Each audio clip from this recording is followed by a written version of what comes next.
ان کو شامل کیا گیا ہے۔ تو پرویز خٹک صاحب کا صوبائی اسمبلی پہ جو مقابلہ ہوگا وہ میاں عمر کاکاخیل صاحب سے ہوگا،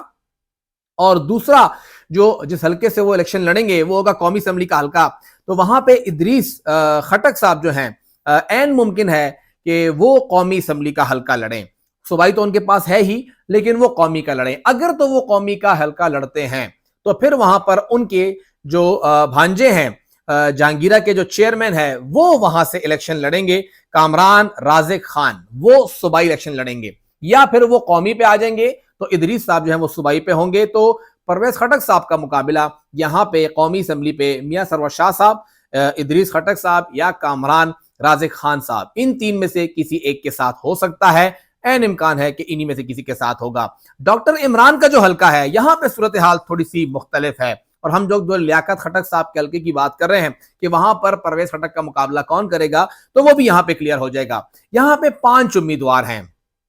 یہ حلقہ جو ڈاکٹر عمران کا حلقہ آتا ہے، خٹک صاحب کا ایک پی کے ان کے ساتھ لگ رہا ہے، کیونکہ وہ جو ان کا حلقہ تھا وہ بالکل آدھا ہو گیا ہے، جو خلیق الرحمان صاحب کا تھا خٹک نامہ کو الگ کر دیا گیا ہے، اس کے ساتھ جو ان کے ساتھ علاقہ اکٹھا کیا گیا تھا، تو ان کے اس حلقے کے اندر، کیونکہ اس کے اندر کچھ نظام پور کا حلقہ بھی شامل ہو گیا تھا، کچھ وہاں پہ ساتھ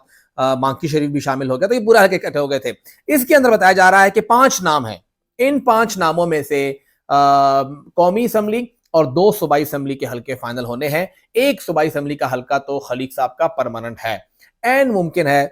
کہ خلیق صاحب ایم این اے کا الیکشن بھی لڑیں ڈاکٹر عمران کے مقابلے میں، ڈاکٹر عمران کا یہ حلقہ بنتا ہے۔ ذوالفقار صاحب کے نام کا ایک ان کا پارٹی ورکر ہے، وہ ہے، دوسرا بھی ذوالفقار زلفی خان کے نام سے ایک پارٹی ورکر ہے۔ ذوالفقار بیسیکلی قومی اسمبلی کا حلقہ وہ لوگ چاہتے ہیں کہ وہ الیکشن لڑیں، اور کافی انہوں نے تشہیر بھی شروع کر رکھی ہے۔ تیسرا جو نام آ رہا ہے وہ اشفاق صاحب کا نام آ رہا ہے، یہ سابق ضلع ناظم رہے ہیں نوشہرہ سے، تو ان کا نام آ رہا ہے کہ عین ممکن ہے کہ وہ یہاں سے ان کو ٹکٹ جاری کیا جائے، اور ساتھ ہی جو مقابلے میں ہیں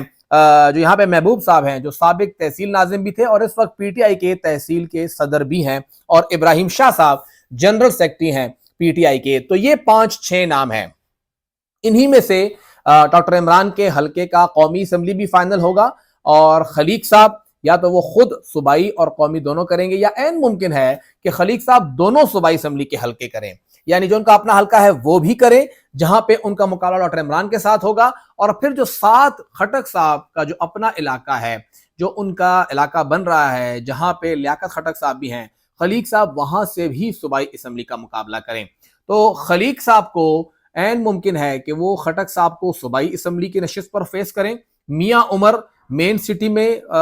خٹک صاحب کو فیس کریں گے، اور دوسرا جو ان کا این اے ہے وہاں پہ بتایا جا رہا ہے کہ عین ممکن ہے کہ ادریس خٹک صاحب جو ہیں وہ ان کو وہاں سے فیس کریں۔ تو یہ تینوں جو پی ٹی آئی کے فیسز ہیں، پی ٹی آئی کے نام ہیں، یہ اس وقت خٹک صاحب کے سامنے ہیں، اور خٹک صاحب یہاں پہ ان کا دعویٰ تو یہ ہے کہ وہ تمام نشستیں جیت جائیں گے، لیکن آپ یہاں پہ ان کو اگنور نہیں کر سکتے کہ جے یو آئی کا وہاں پہ بہت بھاری ووٹ بینک ہے، اختیار ولی صاحب وہاں پہ ایک بہت مضبوط پوزیشن میں ہیں، جس طرح انہوں نے وہاں پہ ایم پی اے کا الیکشن جیتا ہے، تو مین سٹی کا حلقہ یہ کوئی پرویز خٹک بمقابلہ میاں عمر نہیں ہوگا، وہاں پہ اختیار ولی کا اپنا ہولڈ ہوگا، اور یہاں پر بھی کوئی خلیق الرحمان بمقابلہ